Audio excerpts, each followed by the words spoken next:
Hello, everyone, and good whatever wonderful moment of this day you are enjoying on your time zones as you are watching or listening to us live now or later on through the recording. And welcome to another conversation part of our April series. Today, we will be talking about leading HR transformation. We have an amazing lineup of speakers who will just share their insights and their energy and their inspiration around this topic. And hopefully, it will make this a little bit more user friendly and actionable for everybody in the audience. My name is Minola Jacques. I will be your co host for the next hour. We have Jessa taking care of us backstage.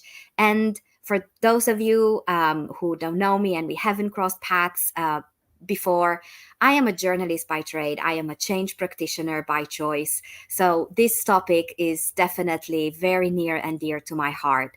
I do want to welcome everybody in the audience. And if I could ask for a little bit of help, if you can just start dropping a few comments in the chat, maybe at least let us know where you're connecting from.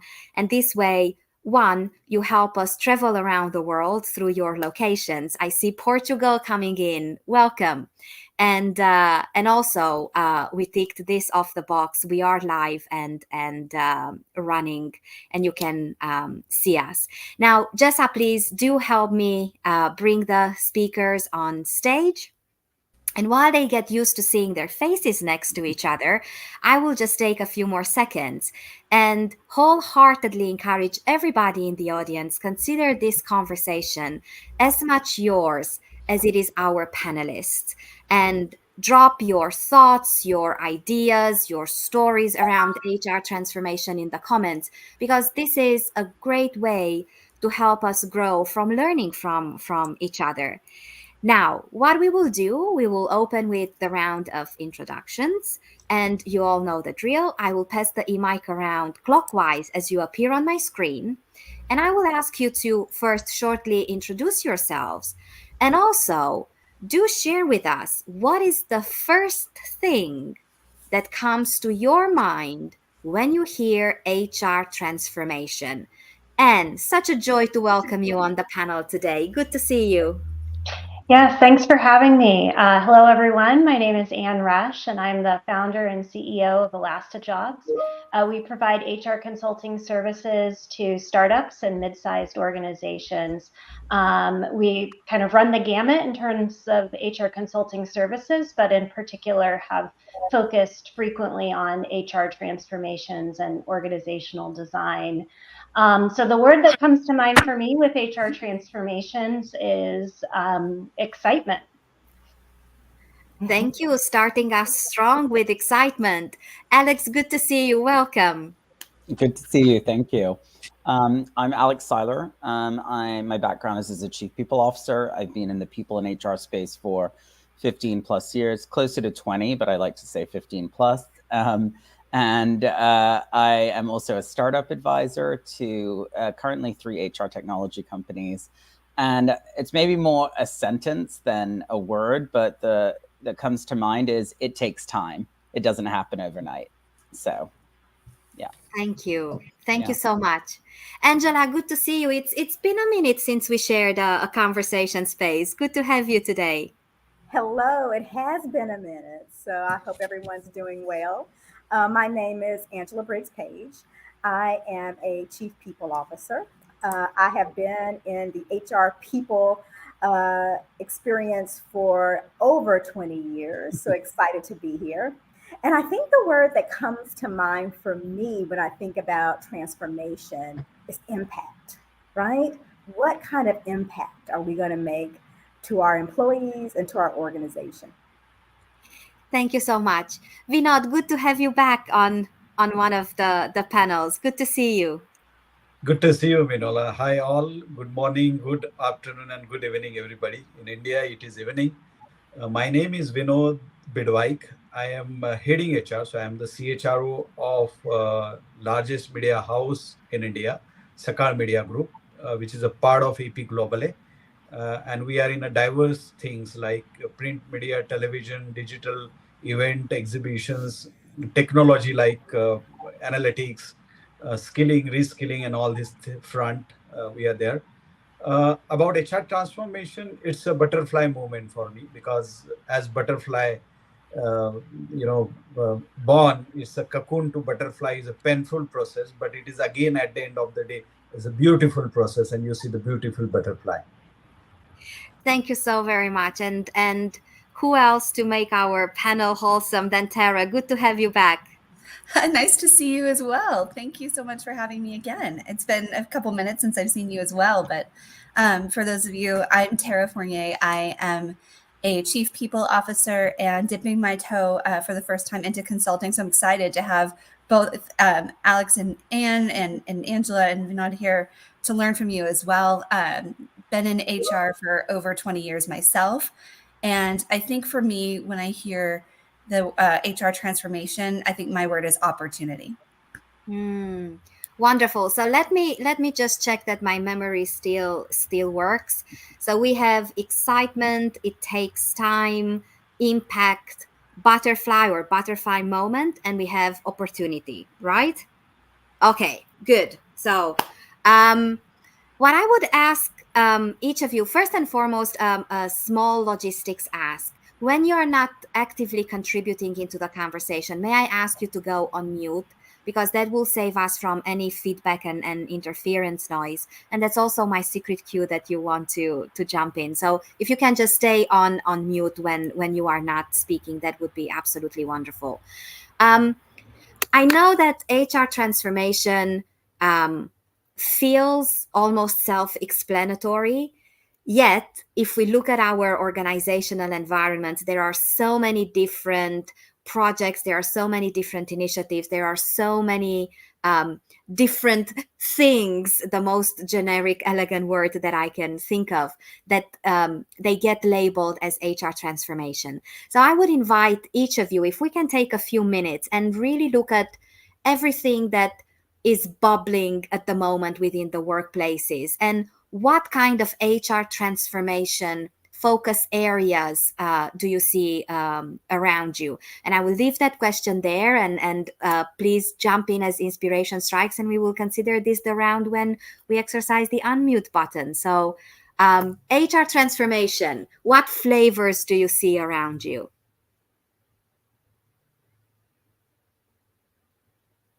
Who wants to be our pioneer today?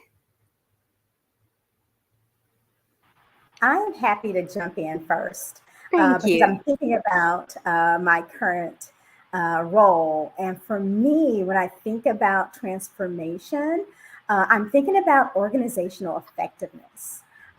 Because how do I optimize our organizational structure, our roles, our processes to really support the business, right? And I'm thinking about those change management initiatives to support this strategic transformation and culture shift, and thinking about what does HR, or what does people, what does the Office of People mean to the organization, right?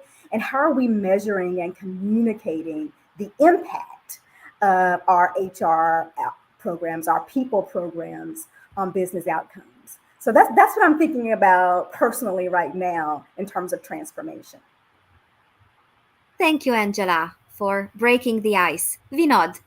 Yeah, I would like to add a few things here. One is the HR transformation starts with the first HR and then the organization to improve the effectiveness and efficiency of the HR team as such, of the HR processes, so that we keep the customer in the center and understand what the requirement of the customer is, and then how the HR can help the organization, as Angela said, about the organizational redesign, effectiveness of the processes, efficiencies, as so that and by doing this, how we can create the right employee experience in the organization, so that employees themselves spend more time on the business, on the customer face, their customer face time is increased, and then overall effectiveness, profitability, and margin of the organization improves. So it is a two-way. One is how we align ourselves to the business, what we understand of the about the business, and how we can actually improve the efficiency and effectiveness of the overall organization. Thank you. And I saw you unmuted there. Yes, please. Yes. So I think similar feedback. The way I like to start with an organization is first understanding the overall organization's goals and mission and business goals and vision for the future, and then taking a look at the people team itself, the people, process, and technology that kind of makes up the people organization, and how does that align to support the business goals? Where are their strengths, and then where are their opportunity areas? And within those opportunity areas, again, across people, process, and technology, what do we need to change so that we can transform the HR organization to better support the organizational goals?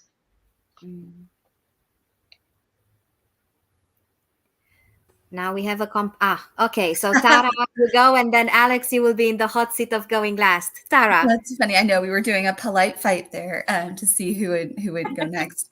I think for me, when I think about HR transformation, and I think about the organizations I've been part of, it's aligning to what is happening inside the organization. So a lot of companies are going through something different. So they're going through, whether it's hyper growth, or they're consolidating, or maybe that's merger and acquisition activity, or they're going, from a private to a public, or even public to private.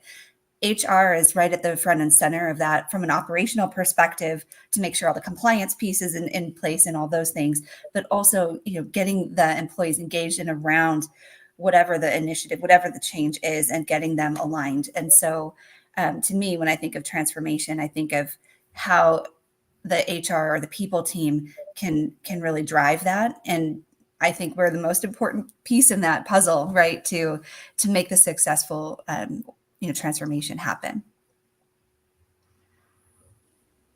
Is it my hot seat time now, Manola? Yes, please. We've been expecting you. Yes, this is the problem with going last, because everyone's basically said everything you would have said by this point. So I'm going to +1 to, first of all, everything that everyone else said, and said a lot of what I was going to say, actually. So I was like, drugs. But I would just add that there isn't a one-size-fits-all for transformation as well. It's very much a one-size-fits-one. And you need to understand what's going on in your respective business, which I think is what some individuals have been saying here. I mean, a good example was in my last company when I did transformation. I started out thinking that I was just transforming people and workplace experience, but I realized that we actually needed to develop an internal comms capability. And that only came up as a result of doing transformation work and understanding what the business needs actually are. So you might also go into it thinking one thing and coming out thinking another as a result of looking at the people, process, and technology. So that's the other thing I would say. I love these insights, and I'm very tempted to ask all of you, let's go maybe a step deeper.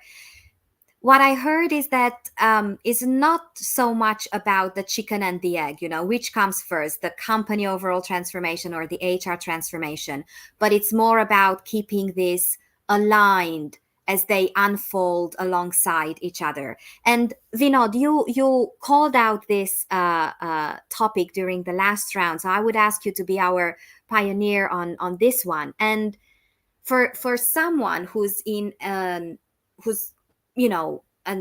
leader within HR, how can they start to sense make and prioritize and say, okay, HR transformation follows this, or how can the company then be aligned to whatever transformation is driven from within HR?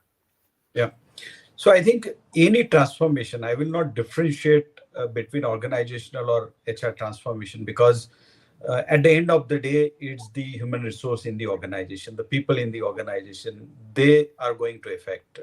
The impact is there on them. So that's why I don't want to differentiate that. But before going on any transformation, we need to understand what exactly the business drivers are to align with. For example, now, there are technological trends, the ChatGPT, automation, artificial intelligence, sensor technology. everything, the future is already here. We are living in the future, what we can say. Second is about geopolitical thing, global trends, like geopolitical, what's happening around the world, polarization, social thing. And third thing is the impact of this both is on the workplace and the total overall human resource in the organization and the outside the organization. So it starts with that what exactly the priority is there, what about the businesses, what are those business drivers. I will give the simple example that in one of the organization where I work, the major driver, business driver, is health and wellness, for example. That, the considering the aging population around the world, a lot of awareness about the health, mindfulness. Everybody want to be in a good state of mind. After COVID, it's happening more. So what are the impact of those on the business? And that is one of the business driver to decide the business product or which market we need to focus more. For example, it is a life science or material science company. Or for example, in media, it's a content point of view. What sort of things the readers would like to like. There comes how I actually align my HR strategy to the organizational level, that, okay, if we decide to enter into particular things, what are those initiatives I would like to take as a HR professional? Like, for example, how I am going to train my existing employees for the future skills, which is going to impact the organization. So that start with that how we are going to understand those business drivers and then aligning my HR transformation practices to the organization one. That's the priority I have to decide as a HR leader or as a HR professional. That, okay, for example, in a board meeting, it comes that we want to do that X, Y, Z, whatsoever. Then what are those initiatives I am aligning with that?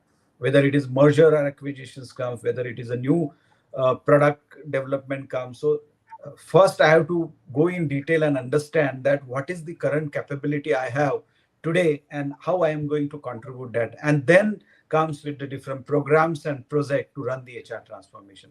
So I think that's how the alignment is very necessary. But before alignment, it's also important to understand the different trends, the business drivers, and then decide and have it's not only the alignment, the professionals as a HR leader, we need to also assess the stakeholders, for example, because then that alignment is very important. Otherwise, then the directions are different, then we can't do anything. Thank you so very much, Angela. No, I agree, right? I think it has to start with understanding the business strategy and priorities, right? So as HR leaders, how are you engaging with your senior leaders to get a good understanding of the organization's strategic objectives, challenges, opportunities, right? What does that look like? How are you identifying those key business drivers and metrics that HR can impact, right? Impact is my word for the year, that HR can impact through its programs and processes. And then I like to do this gap analysis, right? Let's assess the current state and areas for improvement in relation to those business requirements. So absolutely in agreement. Then we have to focus on how we're prioritizing those, right?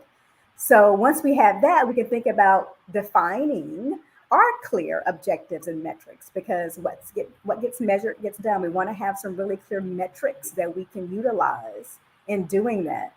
And then we have to prioritize, because we can't get everything done, right? So how do we prioritize our initiatives based on the impact and feasibility? What does that look like?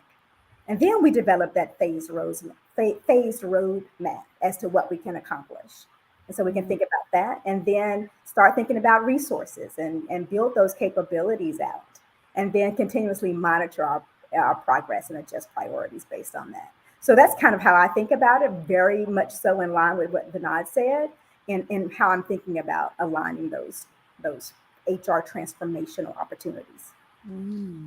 I would just add, Angela, it sounds like we think about things in a similar way. So my word was also, or my comment was, it takes time. And so I believe heavily on a phased approach. So I'm a big 1.0, 2.0, 3.0 type of person. So you can't get from 0 to 180 in a second. And going back to Anne's point earlier about looking at strengths and opportunities, You have to think about, there's going to be some things the org has never done before. So how do you get them to the 1.0 on that? Then there could be things that they're already doing, but they're not doing very well. So how do you get them from a 1.0 to a 2.0? So everything is happening at a slightly different pace. And you also need to be comfortable with that. That's the other thing I would add as well. Anne.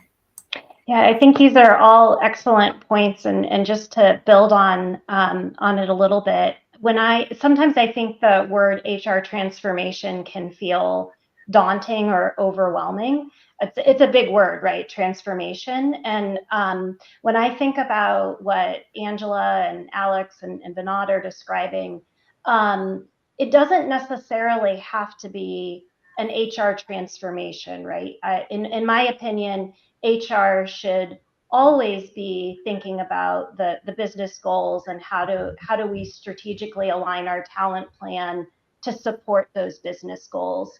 And then, as folks have already said, then you can kind of do that assessment of how far off are we internally within the people team from being able to support those.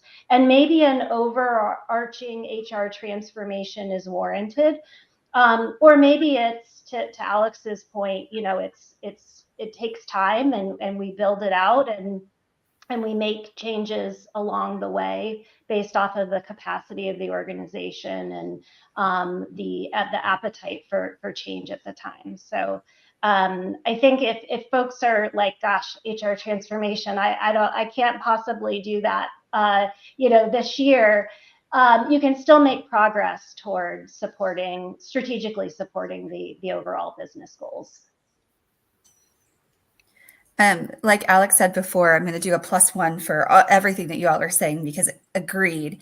I think too, the buy-in that you were just talking about is really important. And it's not just the leadership buy-in, but it's the buy-in by all the employees, the managers, everybody in the organization to understand what's happening. I think a lot of times, there's something going on. For example, if you're doing an HRIS transformation, or you're moving your process, your recruiting process and things like that, communication is so important. It's, letting the organization know what you're doing, giving them progress updates on how that's, happening. And then, testing. And the 1.0, 2.0, 3.0 is really smart. I love that idea, because then you do get to, introduce things. You can, pilot. I love piloting things. Get your, your people that are your culture carriers and your champions to really get in there and understand what you're doing and have that kind of spread the word around. But what I've found just over the course of my career is the better and more that there's no such thing as over communicating. The better and more that you communicate whatever the change is, be it an HR transformation or an organizational transformation, that is how you get success and adoption, I think, most easiest. So I just wanted to add that little nugget. I would like to bring a topic into this conversation that always sparks quite a little bit of effervescence around it, and that is consultants. And if and when and how do we bring in external consulting help to augment or help or supplement internal capability and capacity? And I know that the most honest answer is depends. So my extra challenge layer to this question is, can you think of maybe a story that could illustrate any potential solution to this question? And Alex, I see you unmuted. So would you like to give it a first go? Yes, I have strong views on this. So I know you're surprised, Manola, from all that you know about me. Shocked, I know. I'm such a wallflower. So here's the thing. I'll even look at my last role. I viewed myself almost like an internal consultant who was doing a sort of 18 to 24 month transformation project, but I was working in-house, and that is the critical difference. I was in-house. So we've talked about this already. I understood the business objectives. I was close to understanding the leadership. I knew what their appetite for change was. And all those things cannot be, you can't undervalue how important those things are. So I also think we need to think of ourselves sometimes internally as consultants doing this work, versus bringing people in from the outside who don't know your business. And I hate to say it, I've worked with a lot of consultants over the years, and I love consultants, but sometimes they come in with predisposed ways of thinking, and they kind of leave you with a scenario, and then they disappear, and you're left doing a lot of the work anyway. So I would say maybe look at yourself, if you're in-house, as more of a consultant versus having to bring people in from the outside.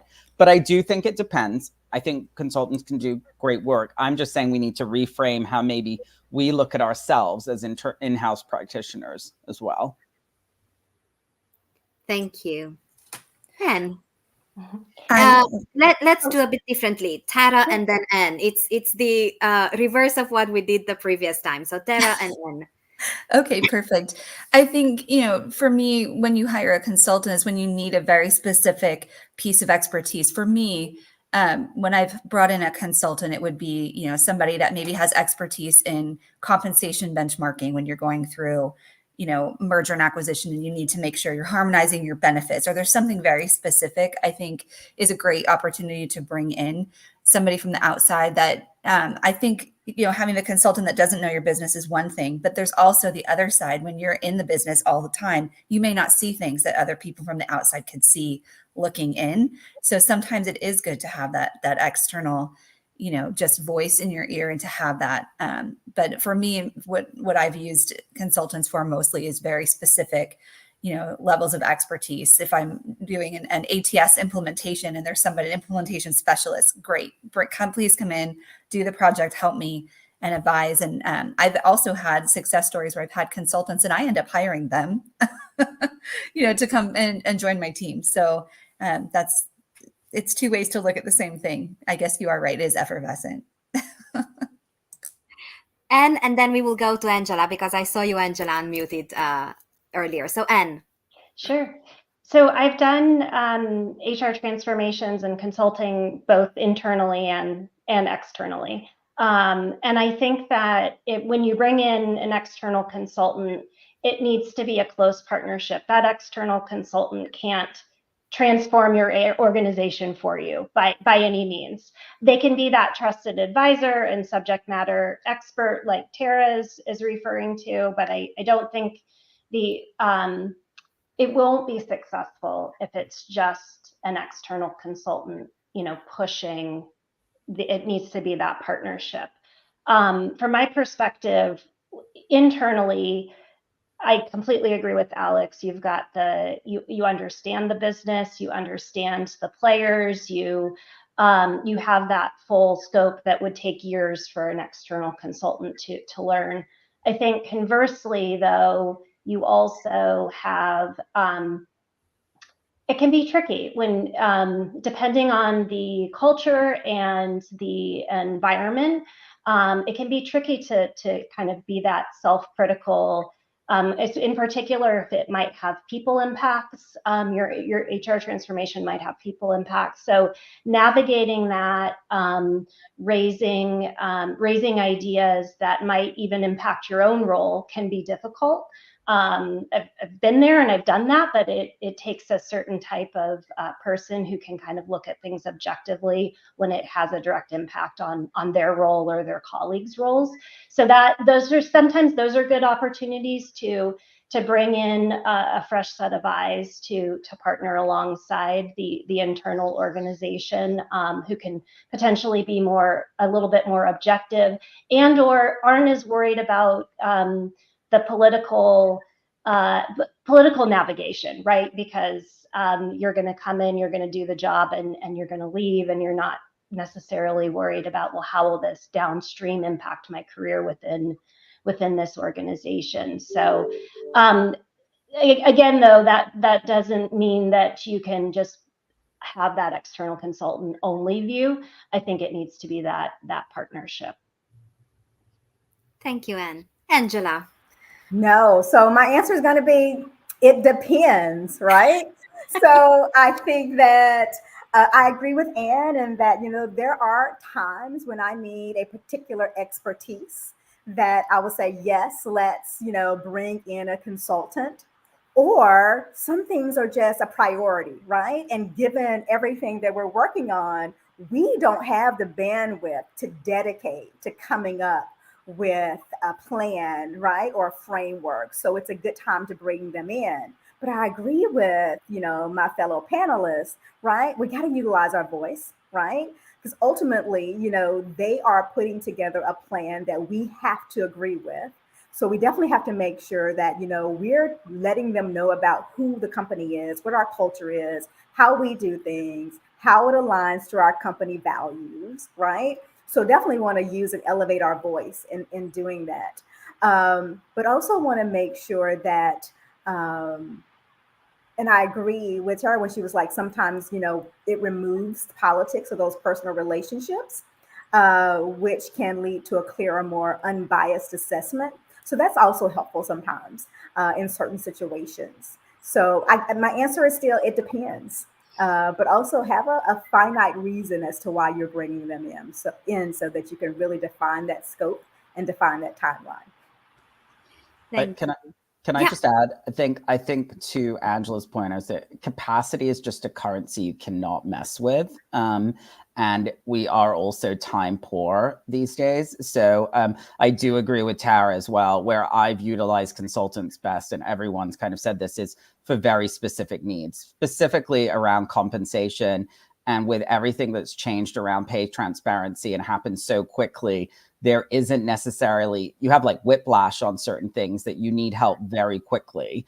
So for that, and going back to Angela's point, it's a finite period of time. You have to be very explicit about what you're looking to use a consultant for. It's very valuable. And because I've said internally when I've done transformation to in-house leaders, and this was where it can get political, is like, if you want me to move the big rocks, I need to leverage my team to handle a lot of the day-to-day stuff and keep that stuff off my plate. And if that doesn't happen, consultants become even more important because you need a partner in crime, as we've talked about as well. Thank you, Alex. Vinod. What should I say? Because everything is covered. But based on my experience, I would like to add few things. There are 4 elements or 4 scenarios where we can, or I use the consultant. One is, of course, you need an expertise service, like Tara said, is a specific niche expertise if the organization needs. So that is one of the reasons where we can hire the consultant. Second is about the bringing the different perspective in the organization, as already said here, or benchmark with the organization, other organization, that what are the practices in the other organ. And we need a data, like for example, they are Big Four or McKinsey something, they have a huge data. And sometimes we need that data to benchmark with our organization. Like, for example, we want to a customer face organization. I did this experiment. So Deloitte has a huge data about how it is established, how the shared services work and all these things. So that's how the benchmarking purpose or data purpose, we need a support of a consultant. Third is about your time sometimes. The HR professionals are too busy in day-to-day matters. Of course, they need to come out from the operational things and think about strategy. But it is always not possible because there are multiple projects running. And then priority comes. So you have to decide that what time you and what time in consultant should spend. And fourth reason is purely the learning from them, because I really respect the consultant because they have framework, they have data, they have concept, and the academics knowledge, what they bring on the table is really important. So that we also can learn, and that knowledge can be transferred within the organization from the consultant. After all, it is about the collaboration. Whatever reason you bring the consultant, it is very important that we have a mixed team together, not only consultant, because success lies there, how they are collaborating. And when the baton is handed over, like in a relay race, is very important there. I love all these, and I can't believe that we are already about a handful of minutes into the second half of our time today. And the invitation to all of you is to maybe make it a little bit even more actionable than all the insights that we shared so far. And we started scratching on this topic a little bit, that oftentimes HR transformations, they happen on top of day-to-day business as usual, whatever as usual means nowadays. And I would be very interested in discussing a little bit, first, what it takes to lead HR transformation and still running day-to-day HR work. And part of the question, can you think of some very specific critical skills and capabilities to do this most meaningfully and effectively? And I see Alex smiling. I know he knows what I'm gonna say next, that there's extra points available. There are extra points available for skills that are not necessarily easily and usually associated with this. I will give you a few seconds to think about, just enough to welcome all of those in the audience who joined a little bit later. And don't worry, even if you missed a bit of this awesome conversation, you can always go back and check the recording and even recommend it. Where shall we start? Shall we start with Tara this time? You're calling on me first. All right. Gosh, well, that was a lot to think about. So the day-to-day, it is definitely balancing act. I think, one of the things you need to do if you're leading HR transformation is to make sure you're standing on firm ground so you can have each foot planted, because there's a lot going on. And I think one of the biggest pieces that I've learned being in HR is that being a juggler is a very important skill. Because you do have the day-to-day, things are still happening. You still need to ensure that your people are being taken care of, that you're doing engagement surveys, that you're looking at the data and the analytics and understanding attrition and engagement and all those things. But at the same time, I think they go hand in hand, right, as you're going through transformation. I know Angela talked a little bit earlier about data and analytics and looking at things. So I think in some ways, it's the 1.0, 2.0, 3.0. You look, you test, you measure, you look, you test, you measure. And I think there's that. And also, gosh, I feel like a word salad today. There's just so much to talk about. I'm going to leave it there and ask my panelists to jump in, and then I'll come back around. Thank you so much. I see Angela jumping in. That's such a good question. So I'm going back to what Alex said about moving the big rocks, right? So for me, I think the skills that we can't overlook are prioritization and time management, right? How are you clearly identifying and prioritizing the most important day-to-day activities that keep the organization running smoothly, right? So we have to make sure that we ensure sufficient time and resources are allocated to those, right? And then how are we blocking out the time for this strategic transformational work, right? We have to learn to treat this as a top priority and not something that gets attention only when the fires need to be put out. I call myself a firefighter all the time. We also have to start thinking about how are we delegating those day-to-day, those little rocks tasks appropriately to create space for the strategic activities, right? We have to make sure that we're building this strong HR team that can handle the routine matters on a regular basis, right? Make sure they're handling the foundational HR correctly all the time.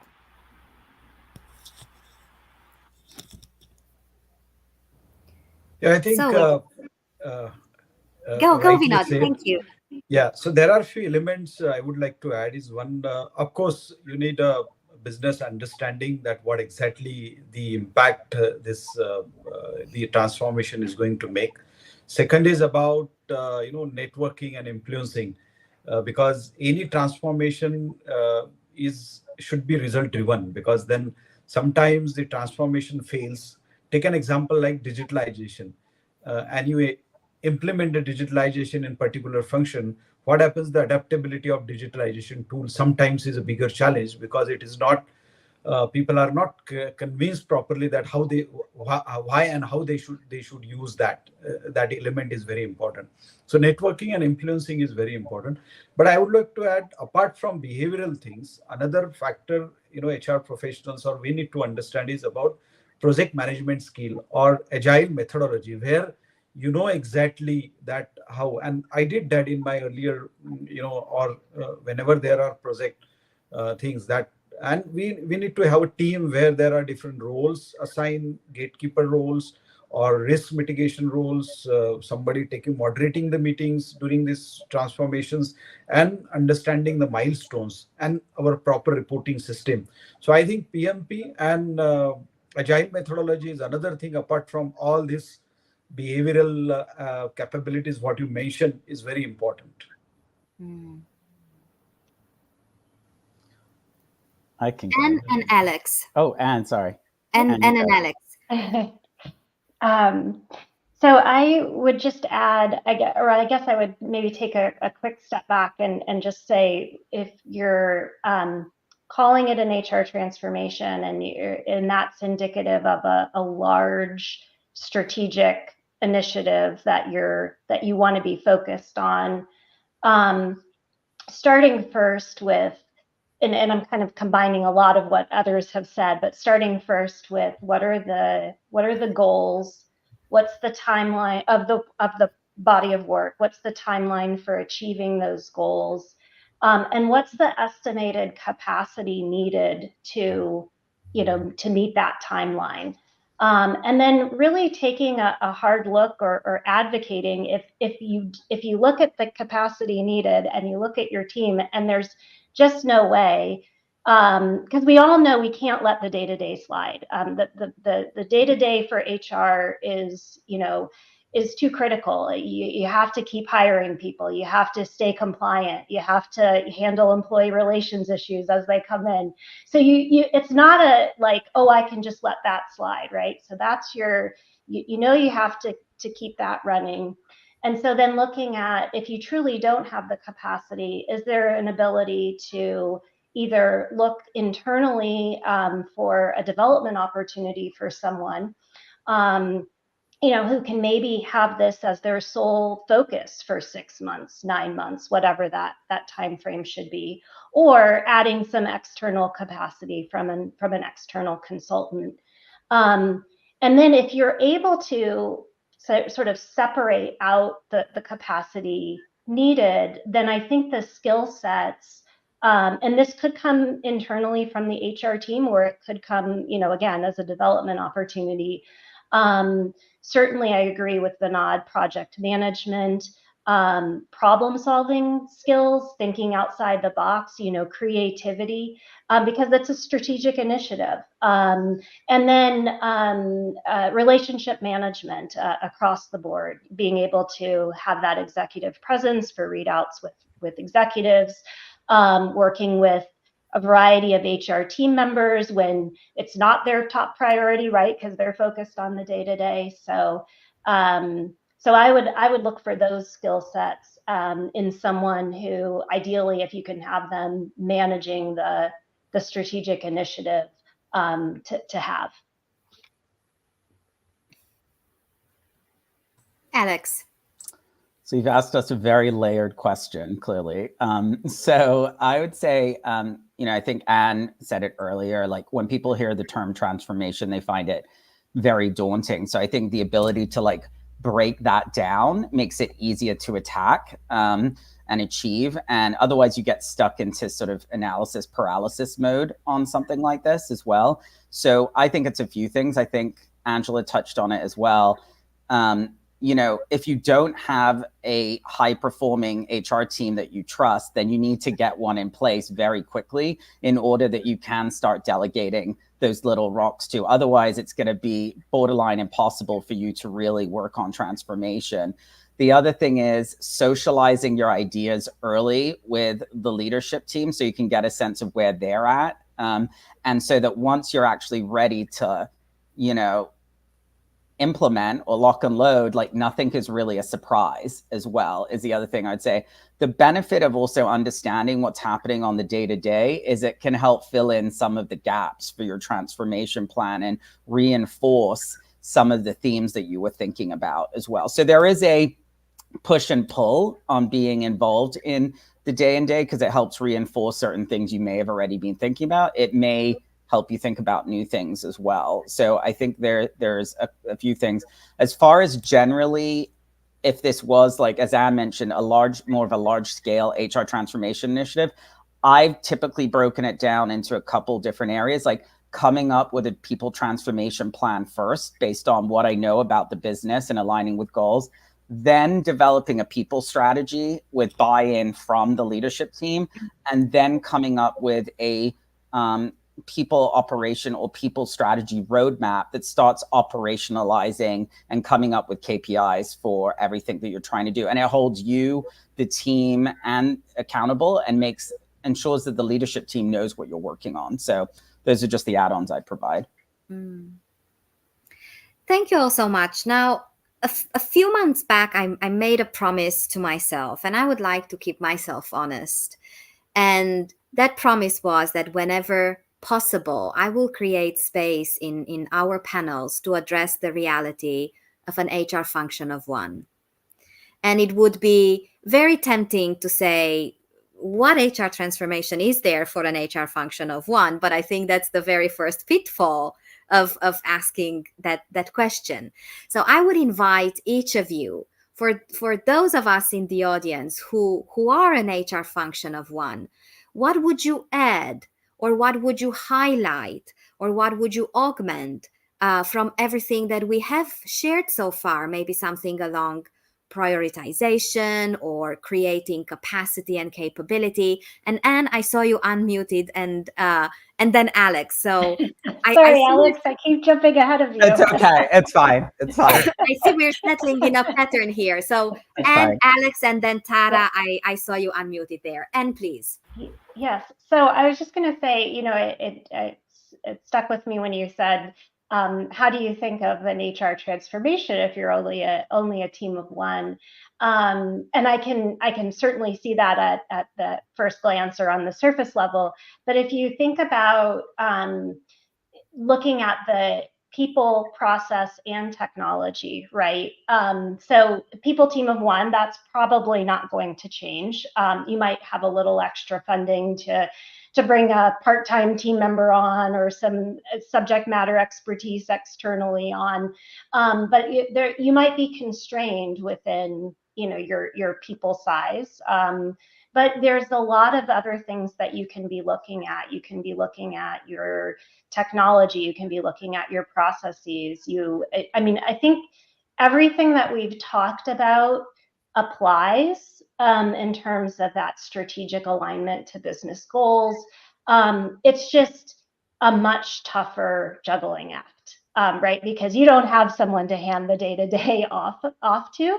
So you're going to have to very consciously carve out that time to make sure that you're strategically aligning and set the path forward and break it out into chunks. But I think that thinking about HR transformation more broadly to include process, technology, et cetera. Those are all focus areas, no matter what the people team size is, that you should be focused on. Yeah, so I am working on an engagement that relates to this very topic. So it's near and dear to my heart right now. And I think part of the way I'm looking at it is so I'm hiring an HR person and helping the CEO understand what is realistic from an HR party of one, and that is not everything. And I think so. Touching on something Angela said earlier, one of my big words is always priorities and prioritizing priorities. So it becomes even more critical, kind of to Anne's point, when you're doing the day-to-day, how much capacity do you really have to be taking on true transformation work? So I think it's having a very honest, level setting conversation with the CEO is like, what are we going to do and what are we not going to do? Because trade-offs become critical in a role like that. And you're not going to be able to achieve everything in one foul swoop. The other thing is, and I'm double backing a little bit on what I said earlier, but like, that's why a lot of us said it all depends. This is where consultants become more important, because somebody who is a party of one is time poor. So if there is an important initiative that needs to happen, you really have to consider consultants if that's the case. So that's what I would say there. Thank you. Yeah, I agree with that. I think the biggest thing as a department of one is that you can't act as though you're a department of one. You need to find your non-HR stakeholders around the business, right? There's plenty of things that you can do. For me, I have been an HR party of one, and I would find, people like the office manager or people in marketing or other, finance is your friend with data and analytics. So I would find ways to partner inside the business to help not only for yourself, but also to help bring them into the initiatives that you're trying to accomplish and get, basically your little board of directors inside the company that you can go to help, support and help co-champion your initiatives. I think the roadmap concept is so important. And even if you are just by yourself, everybody needs directions, right? You can't just figure out how to drive from LA to New York without a map. So I think, having that map, but I agree, Alex, in being very realistic with whoever you report to, be it the CFO, the CEO, whomever, to let them know realistically that you do need to have a percentage of your time set away for the day-to-day work.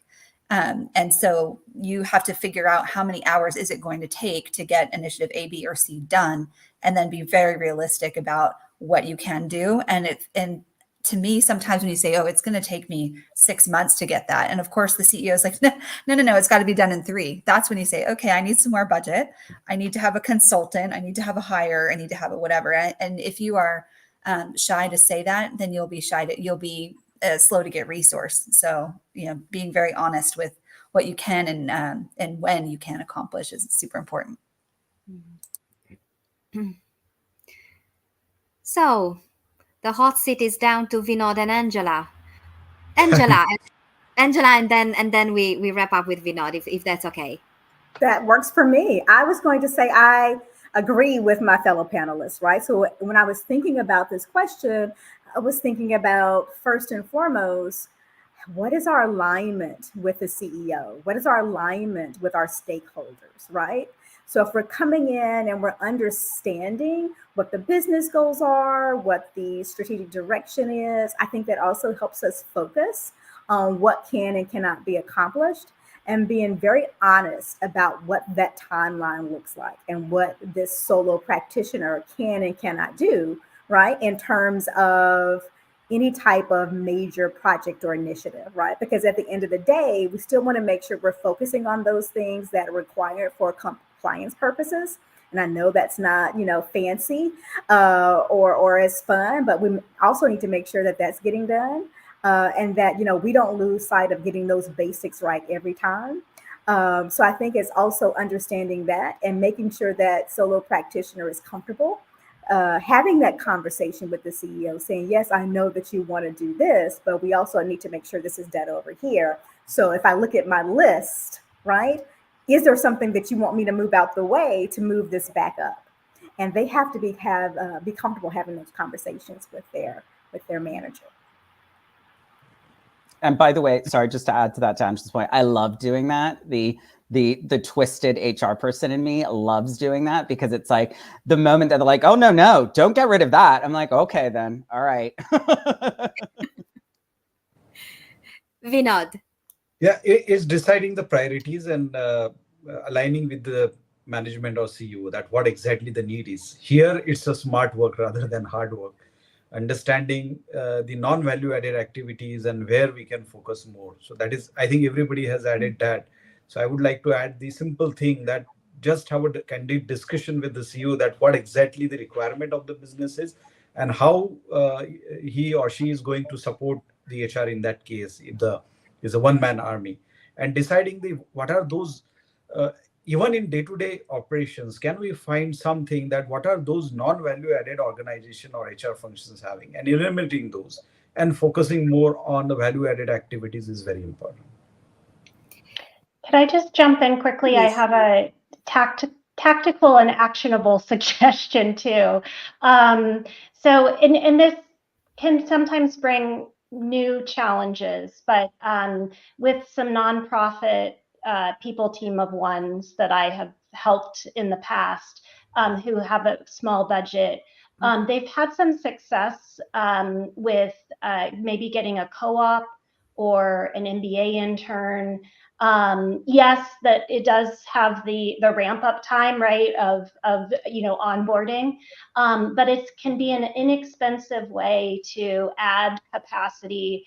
And typically, if you're there for an internship, you're hungry, you're excited to learn. So just wanted to throw that out there for the people teams of one. It doesn't always have to be an expensive resource. I guess I'm talking myself out of a job, but it doesn't always have to be an external consultant. There are other paths and creative ways to add some resourcing to your team that doesn't have to cost a lot. Thank you all so very, very much. We are literally 5 minutes away from saying goodbye. So this will be the last wrap-up round. And I would invite each of you, maybe take slightly less than 1 minute. So it will be a very value-dense last message. And this is a topic-free question. Is there anything that you want to either go back and highlight or leave the audience as a last insight? And what I will do, in the interest of time, I will pass the e-mic around, but we will go counterclockwise this time. So Tara, you will go first. Just a few seconds to thank everybody in the audience. It was so heartwarming to see the engagement in the comments. That's always a good sign. And Tara, please. Yeah, definitely. I just put this in the chat, but I think whether you're a party of one or you are leading a massive enterprise team, please take time to schedule to breathe in your day. 15 minutes of focused time for your wellness, to read up on all these crazy compliance things that happen in the world. Just take that time, because I think you'll be a more focused leader through transformation. It's easy to get wrapped up in the change. And then the other piece I'd just say is to leverage your champions in the organization, your stakeholders, and really think about how you can, communicate. And there's nothing like over communication. Just do it. Thank you so very much, Tara. Vinod. Yeah, I think one thing I would like to add is about learning and relearning what we did in past, because not necessarily it is going to be relevant. So first thing is understand that what I'm doing today in the organization, or what the transformation we are running, are those relevant to the stakeholders or to the market? Because sometimes it is necessary for the customers, or sometimes it is not the requirement of the business or the customers, but at the end of the day, for the sake of doing, yes, somebody is doing that, the organization or HR initiatives are run. So we need to ask the question that, are we relevant, and then learn and relearn in this process. That's the advice from me.